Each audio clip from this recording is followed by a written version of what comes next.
Il y a eu effectivement dans cette réunion de commission 2 points de désaccord majeurs. Il y en aurait peut-être eu d'autres. On ne sait pas puisque la réunion ne s'est pas poursuivie. Le premier point à porter, ça a été dit par mon collègue Larrivé, sur le fait que le ministre de l'Intérieur se présente devant nous au moins demain matin. En plus, il avait proposé une solution technique qui était de dire on se réunit à 9h30. Ici, on fait les amendements sur la réforme constitutionnelle. À 10h, on suspend la séance, on voit le ministre pendant 2 heures et à midi, on reprend. Je ne sais pas si ça aurait été exactement notre position, puisqu'au départ, même les Républicains étaient sûrs, on annule tout ce qui se passe samedi, dimanche et on fait un maximum d'auditions. Donc c'était déjà une position de repli dans la discussion. C'était déjà une position de repli dans la discussion, premièrement. Deuxièmement, nous avons quand même demandé à ce qu'un membre du gouvernement vienne devant l'hémicycle, pas devant la commission d'enquête, mais devant l'hémicycle. Cette demande reste d'actualité, il me semble. Il me semble. Ça, c'est le premier point. Deuxième point, il y a la question de la publicité des débats. Et oui, j'ai l'habitude d'assumer ce que je dis et ce que je fais. Et j'ai dit dans la commission des lois,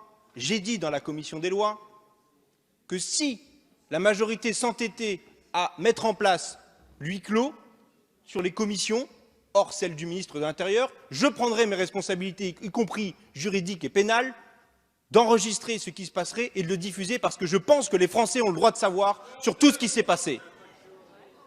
Quand bien même c'est une infraction. Et je l'assume. Et je l'assume fièrement. Et sur ces 2 points qui sont pourtant essentiels, sur la publicité des débats et sur le fait d'entendre le ministre de l'Intérieur rapidement, il n'y a eu aucun accord. Il n'y a eu aucun accord. Et c'est intolérable. Le fait de claquer la porte parce que nos discussions se retrouvent sur Twitter. Mais vous devriez vous interroger. Moi, je sais ce que j'ai fait. Je sais ce que j'ai dit. Mais vous devriez vous interroger. Comment on peut avoir un live tweet aussi limpide?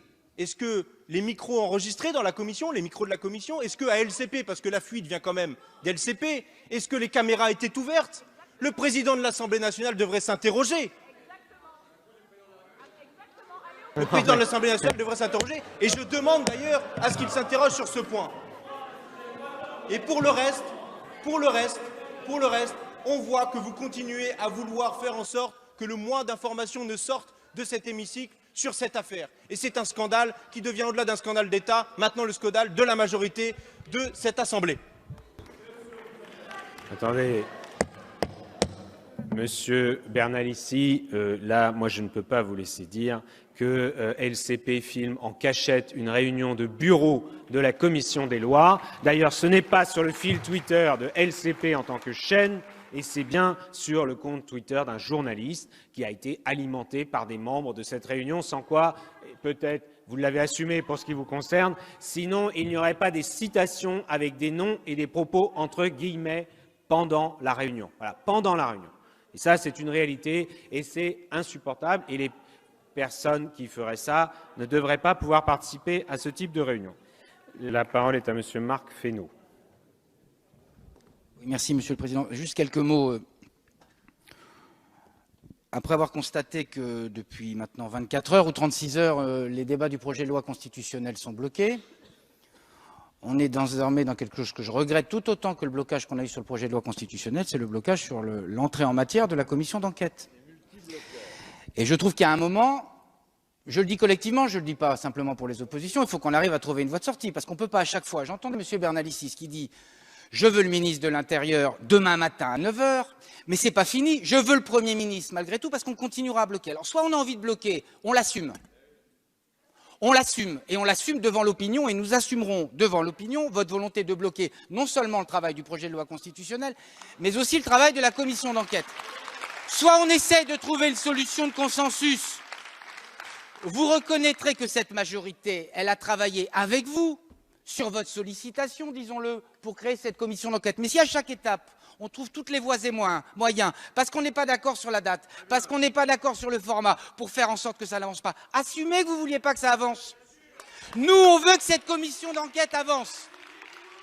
Nous, on assume que cette commission d'enquête. Vous proposez... C'est pas la peine de crier, Monsieur Bernalicis, ça ne m'impressionnera pas. Ça ne m'impressionnera pas. Monsieur Bernalicis, vous n'avez pas la parole. Nous avions une solution très simple, je le dis.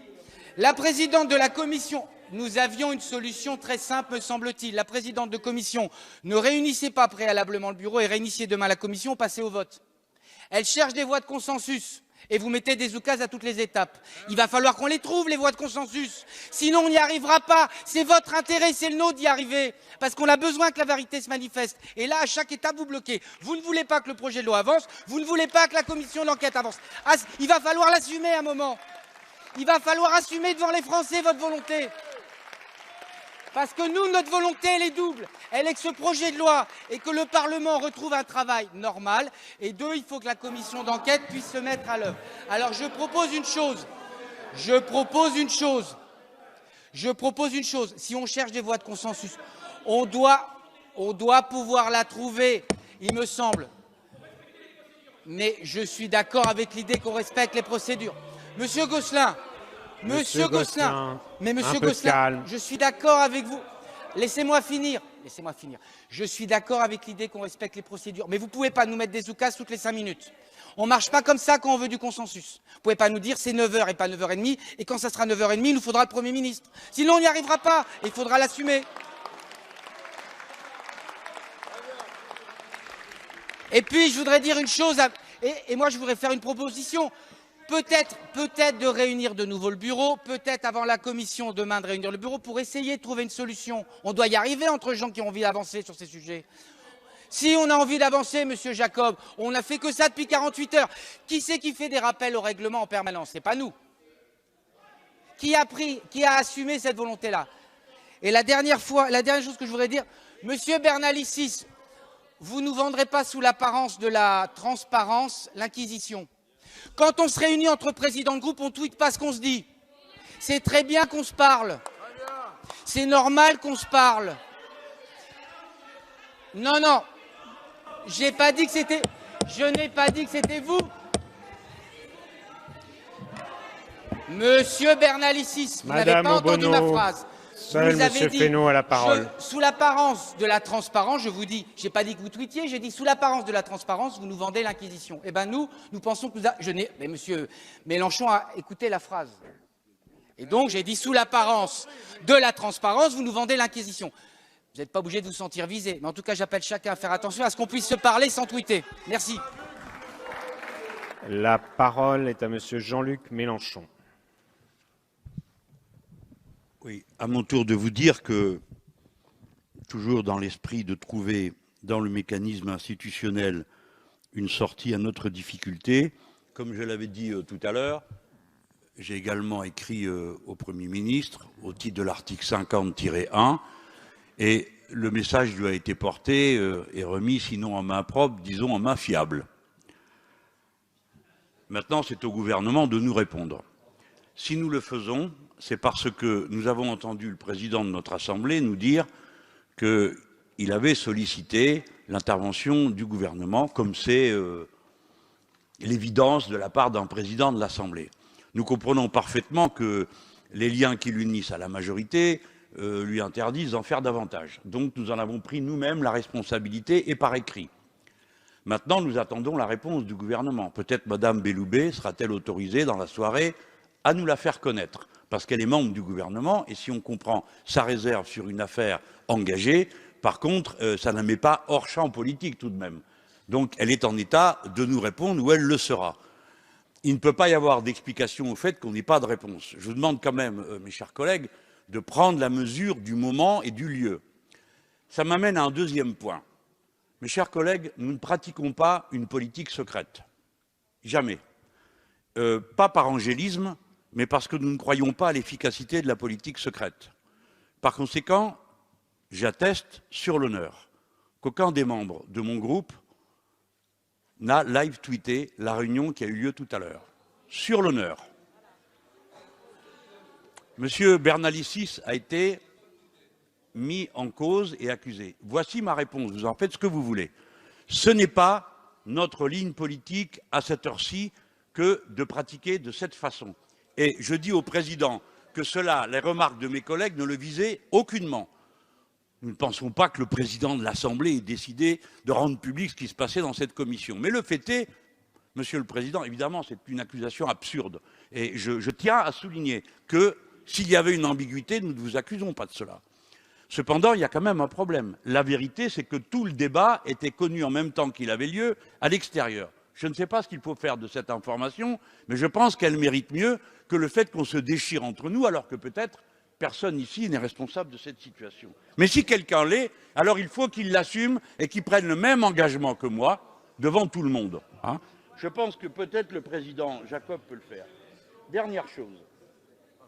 Là, le rapporteur, M. Marc Fesneau, vous pouvez, je souscris tout à fait, j'ai tellement aimé Don Quichotte que pourquoi pas.